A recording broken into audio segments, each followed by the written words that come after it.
Hi friends, welcome to my channel శ్రీజూస్ notebook.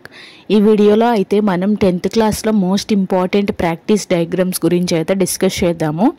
వీడియోలోకి వెళ్ళే ముందు ఎవరైతే 10th క్లాస్ సంబంధించినటువంటి కంటెంట్ వీడియో చేశాను, నేను ఏమేమి లెసన్స్ ఉంటాయని ఒక షార్ట్ చేశాను, అది చూడనట్లయితే ఒకసారి చూడండి.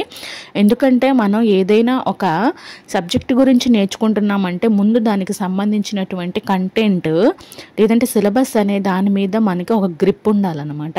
సో ఫస్ట్ ఆఫ్ ఆల్ అందరూ కూడా ఆ కంటెంట్ ఏంటి, సిలబస్లో ఏమేమి లెసన్స్ ఉన్నాయనే దాని గురించి తెలుసుకోండి.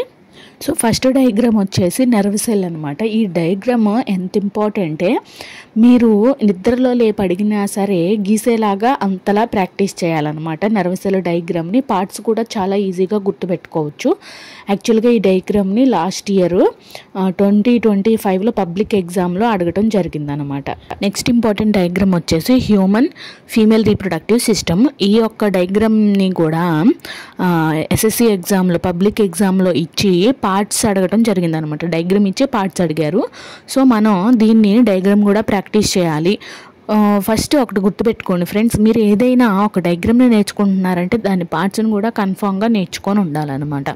నేను ఒక వీడియో చేస్తాను, డయాగ్రామ్ అసలు ఎట్లా గీయాలి, పార్ట్స్ ఎట్లా లేబుల్ చేయాలి అనే దానికి సంబంధించి కూడా ఒక వీడియోని అయితే చేస్తానన్నమాట. సో మీరు డయాగ్రామ్స్ని ఏమాత్రం నెగ్లెక్ట్ చేయకుండా కంపల్సరీగా నేర్చుకోవాల్సిందే. ఎందుకంటే డయాగ్రామ్స్కి 4 మార్క్స్ అనేటువంటివి ఉంటాయి అన్నమాట. ఎలాంటి చదివే పని లేకుండా, ఏం గుర్తుపెట్టుకునే పని లేకుండా కేవలం డయాగ్రామ్ వేయటం ద్వారా మీరు 4 మార్క్స్ని అయితే ఈజీగా సంపాదించుకోవచ్చు. నెక్స్ట్ ఇంపార్టెంట్ డయాగ్రామ్ వచ్చేసి LS of flower. Next human excretory సిస్టమ్కి సంబంధించినటువంటి డయాగ్రాము, ఇది కూడా ప్రాక్టీస్ చేయాలి. అలాగే స్ట్రక్చర్ ఆఫ్ నెఫ్రాన్, ఇంకా హ్యూమన్ బ్రెయిన్ యొక్క స్ట్రక్చర్, దానిలో ఉన్నటువంటి పార్ట్స్, ఇంకా schematic sectional view of the human heart, అంటే హ్యూమన్ హార్ట్ డయాగ్రాము, అలాగే cross section of leaf, next వచ్చేసి హ్యూమన్ డైజెస్టివ్ సిస్టమ్, ఇవి కూడా ప్రాక్టీస్ చేయాలి. ఒకసారి స్క్రీన్ మీద మీరు చూసినట్లయితే ఫస్ట్ ఈ 3 డయాగ్రామ్స్ని కూడా బాగా ప్రాక్టీస్ చేసి పడేసేయండి అనమాట. నర్వ్ సెల్ కానివ్వండి, నెక్స్ట్ ఫీమేల్ రీప్రొడక్టివ్ సిస్టమ్ కానివ్వండి, next longitudinal section of flower, ఈ 3 డయాగ్రామ్స్ని కూడా బాగా బాగా బాగా ప్రాక్టీస్ చేయండి. ఆ 3 డయాగ్రామ్స్ తర్వాత మీరు సెకండ్ ప్లేస్లో ఇంపార్టెంట్ ఇవ్వాల్సినటువంటి డయాగ్రామ్స్ వచ్చేసి excretory system of human beings, nephron structure, అలాగే బ్రెయిన్ స్ట్రక్చర్, ఈ 3టికి కూడా మీరు సెకండ్ ప్లేస్లో ఇంపార్టెంట్ ఇవ్వండి అనమాట. అంటే ఆ ఫస్ట్ 3 డయాగ్రామ్స్ నేర్చుకున్న తర్వాత మాత్రమే ఈ 3టిని నేర్చుకోవడానికి ట్రై చేయండి.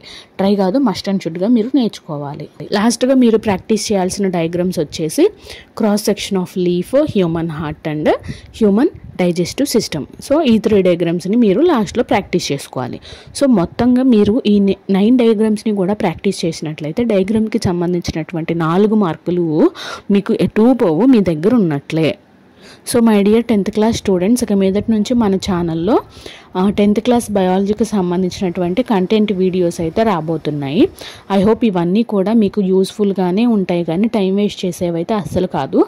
సో ఫ్రెండ్స్, ఈ వీడియో మీకు నచ్చినట్లయితే ప్లీజ్ లైక్ చేయండి, షేర్ చేయండి. 10th క్లాస్ చదువుతున్నటువంటి మీకు తెలిసినటువంటి స్టూడెంట్స్కి కానీ మీ ఫ్యామిలీస్కి కానీ మన ఛానల్ని సజెస్ట్ చేయండి. Thank you for watching.